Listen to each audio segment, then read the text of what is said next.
Hey everyone, this video is brought to you by USV Games and UniVersus TCG, and we are partnering up for a giveaway to two lucky winners.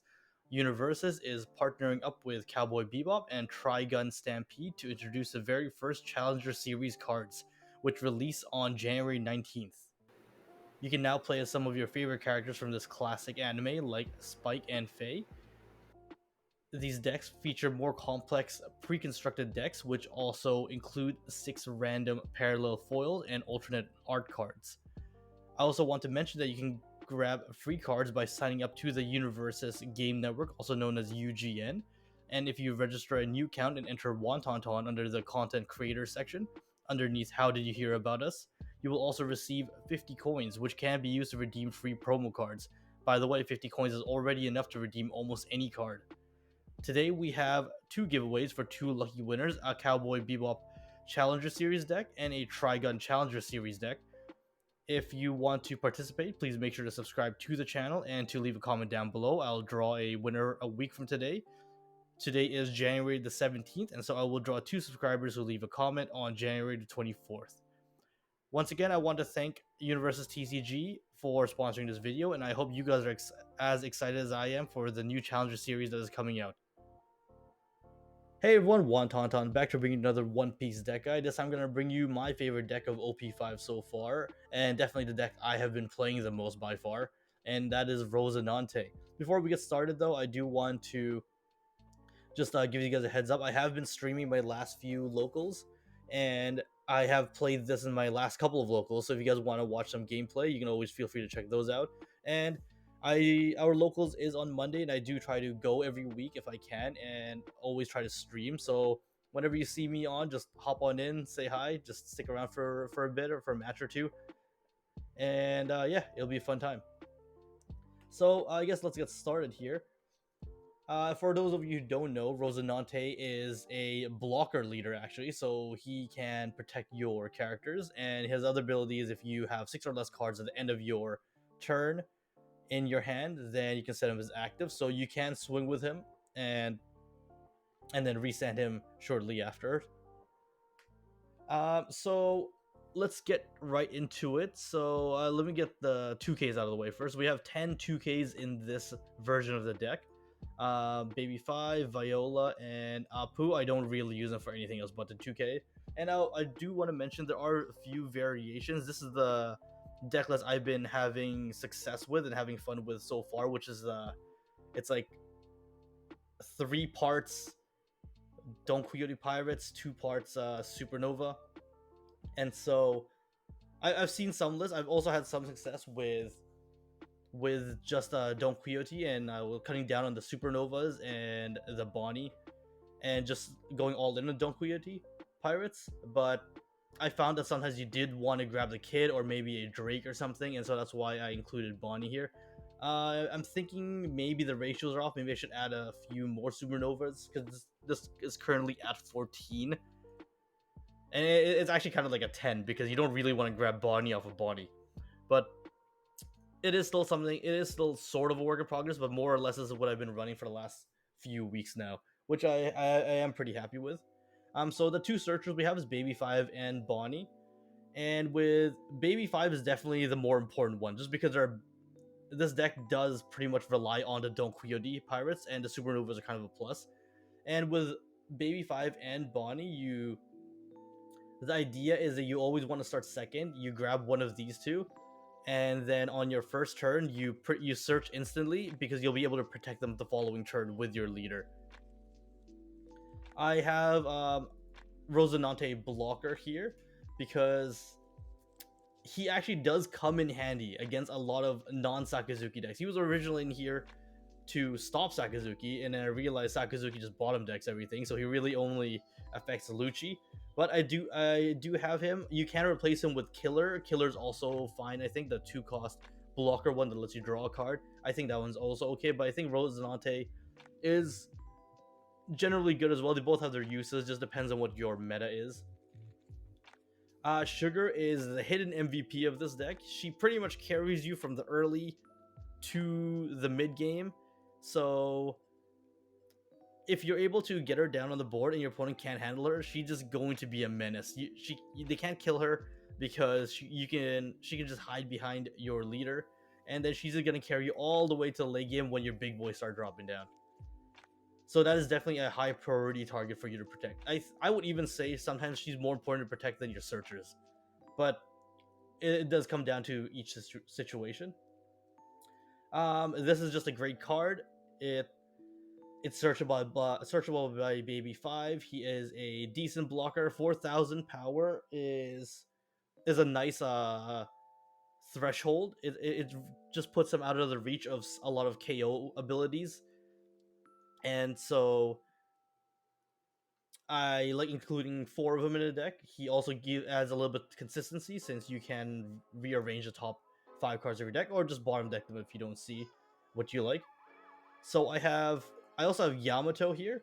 Yamato is definitely not a card you need, but I find that when you have a leader that can defend your characters as well as an 8 cost kid that can also defend your other characters, having Yamato just on the board is so much pressure. And at the on the other end, I also have her in as a tech against yellow because our locals is very yellow heavy, and Yamato just does so much work. And I have Law and Drake here. Law is just another blocker. You can use him to bounce back Doflamingo too, or your Sugar if you want to maybe reuse them, or if you want to protect them. Your Baby 5 or Sugar, I mean. Drake is really good for fighting the mid game. He pretty much because when you are playing with 8 cost kid as a win condition, you basically want the board as clear as possible, and so Drake is really good at doing so. And when you establish a Sugar early game, like the first 2 turns, suddenly whatever your opponent drops, most likely going to be able to be popped by Drake here. Doflamingo is a card that I am still a little iffy on, but for the most part, he seems really good. Again, same thing with Drake, where if you are running a deck with 8 cost kid, you do want the board as clear as possible before your 8 or 9 Dawn turn when you can drop down kid. And so Dofi is a good way of doing that. He is a big body. He can return a 7 cost or lower. So a lot of times your opponent maybe will drop a 5, 6, or 7, and then you just Doffy it back into the hand, and now suddenly they would lose too much tempo if they drop that again. So maybe they'll do something less optimal, or at the very least, maybe optimally, you just never see that card drop on the board again. And so this is effectively a removal. And that's why I chose him over Borsalino as well, because he can't target 7 or lower, and also he's searchable by Baby 5. Of course, we have one of my favorite cards of all time, 8 cost kid here. When you can establish him on the board, you can pretty much outgrind almost any deck. And he is a really important card, especially into yellow, because if they don't have a drop Katakuri, they actually have no way of removing this. And on top of that, because you have a natural blocker here, that's just one more layer of protection that your opponent needs to go through. We have Doflamingo, and I don't know what else is there to say about this leader. I think he is hard carrying this color. I think a lot of green decks, I think most green decks just would run this guy at 3 or 4 of, and without him, I don't know how playable green would be, honestly. So here I have, okay, here it's called Flapping Thread. I think it's actually called Flapping Thread. I've seen like 5 different translations for this card already, but anyways, it's the only counter event I run. It gives a leader or character plus 2,000 power for a turn. So when you pair that up with your 8-cost kid, your 8-cost kid becomes 10,000 for a turn, and that pretty much means your opponent is not gonna be swinging at anymore for that turn, because 10,000 is a hefty commitment if you don't already have those big boys on the board. And I do have 2 red rocks here, which is just for removal to get rid of maybe like a 10-drop Kaido or a 10-drop Big Bomb, just something big that can that wouldn't be easy to defend our kid from.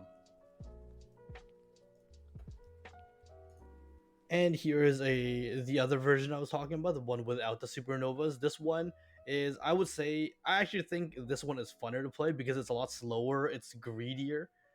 But again, it is up to you to decide. I'll talk over what the notable differences here are. First, we scrap the Bonnies and the Apus, and so our only searcher is Baby Five here, and what we have is we have two Kayas. She's just 2K, but sometimes her ability does come in handy, especially since we are a little bit more top heavy here. We have Rosinantes, which I which is actually a pretty okay card, especially when you're running what is the 7/5 drops like this deck is. And at first I put him in just like this Rosinante, I put him in originally to stop against Sakazuki. But again, I realized the Sakazuki just bottom decks everything, so you can't actually KO. But it actually does come in handy against other colors, like yellow, especially when they want to Thunderbolt your guys, or if they Thunderbolt off trigger, you just watch their face of disappointment when this thing just stops. The Thunderbolt from smashing Yamato from life. Against Sakazuki, though, I actually do think he's still okay in the fact that he does drop another body. So you don't necessarily want him for the KO. Maybe it'll help make it more convenient because he can't remove a Lucci anymore. But you primarily want Rosinante to come down and then drop a Yamato, a Drake, or a Law. That just gives you a lot of tempo and just a lot more board control too. And optimally, actually, the best thing you can chain out is Rosinante into Law, into either Doflamingo or maybe a Sugar or something, or even Raizo.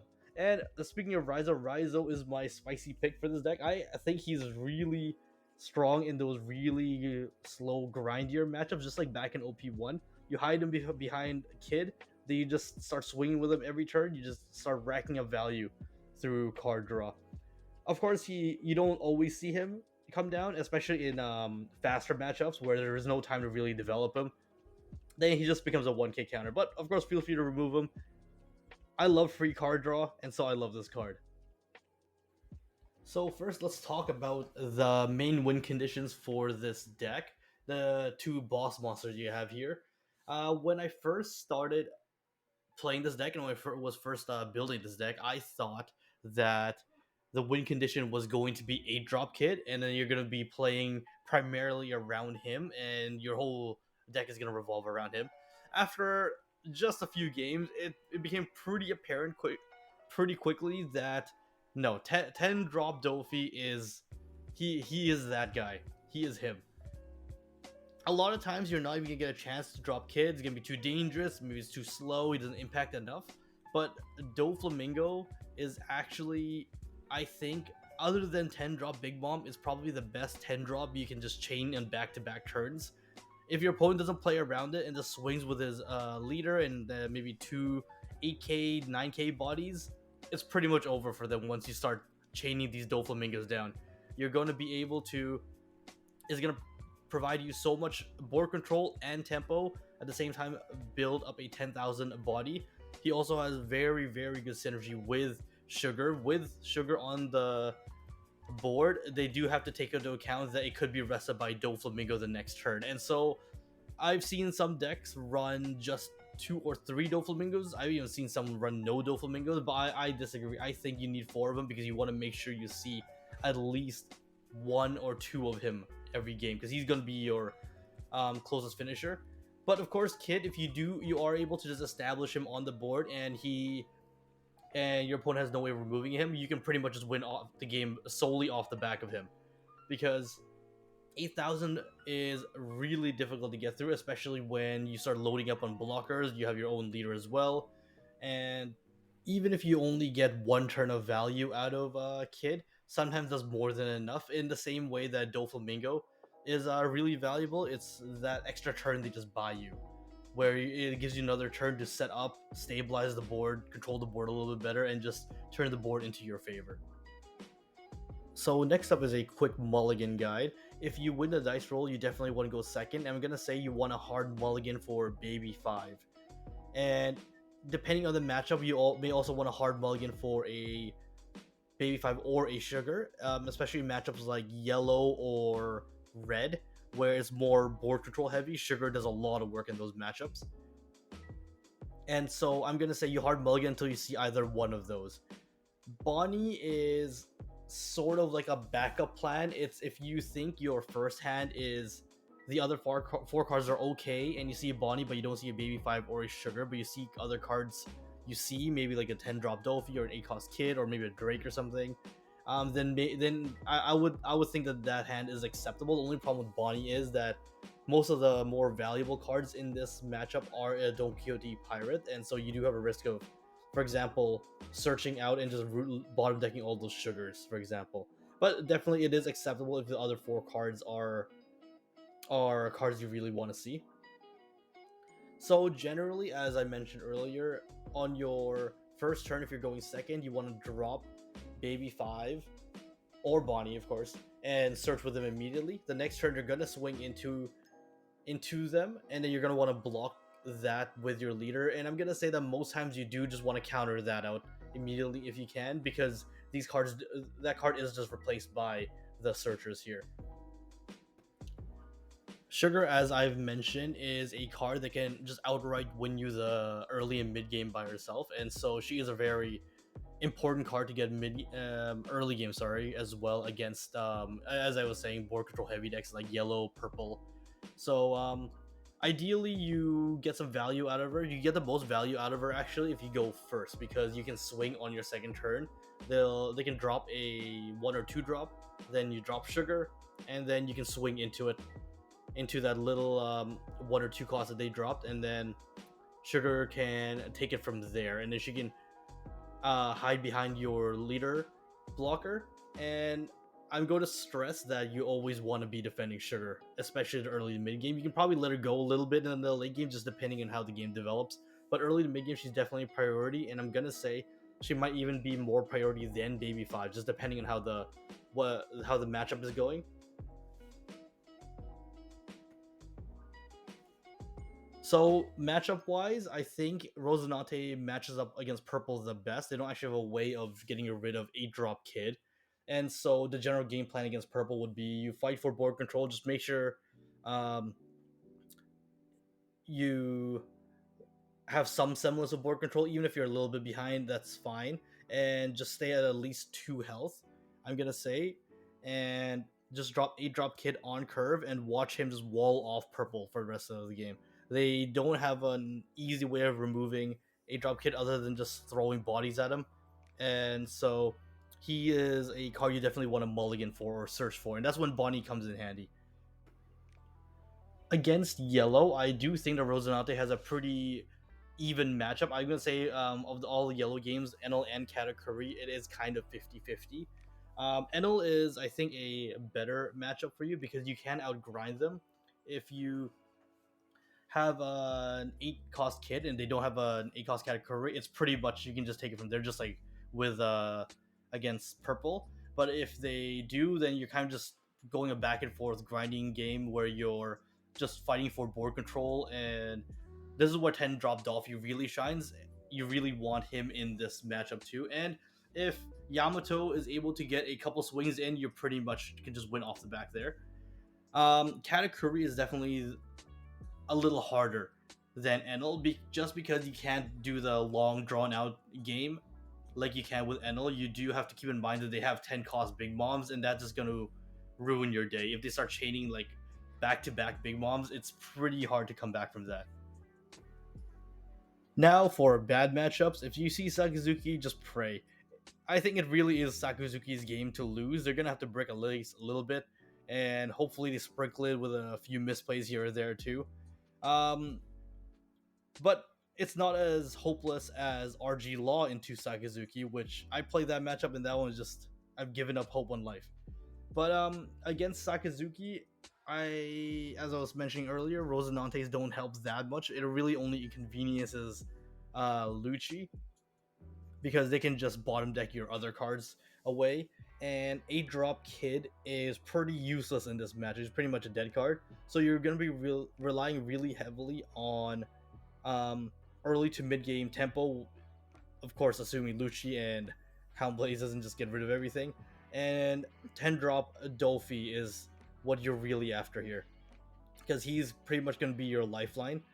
And the 8-drop Rosinante, I have had some success with him as well into this matchup, so that is something I would still tech in, even though you don't get too much value out of his KO protection.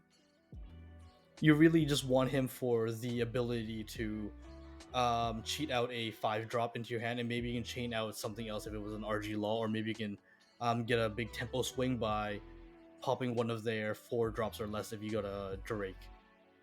I have been trying out different strats against Sakazuki, and I've had some decent success by starving them out and just not swinging their life, and just slowly dwindling the resources in their hand. But if they run 10-drop Kaido, then that strategy pretty much just killed you. As for the other two bad matchups, these are not.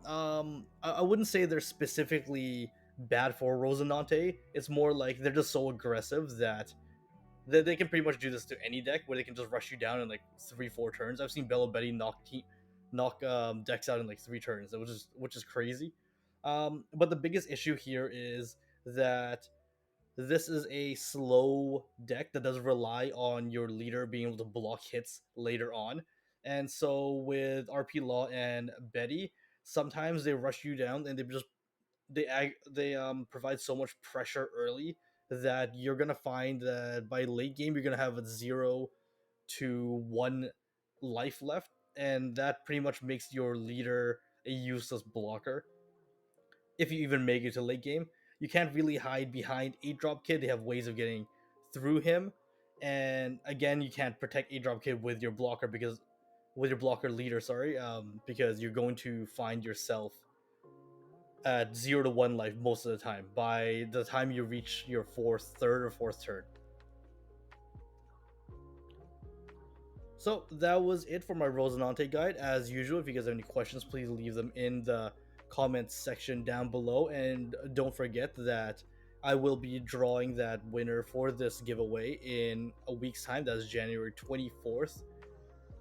And so I'll be drawing from the comments down below. So if you're interested, feel free to drop a comment. And again, I just want to remind you guys, I do stream every Monday. I do try to go every Monday locals if I can. And so just keep an eye out for that. If you see that, just hop on in, say hi, maybe stay for a match or two. It's a fun time. And that's it for me. So as usual, if you guys like this type of content, please consider liking and subscribing to the channel. And until next time, I'll talk to you guys later.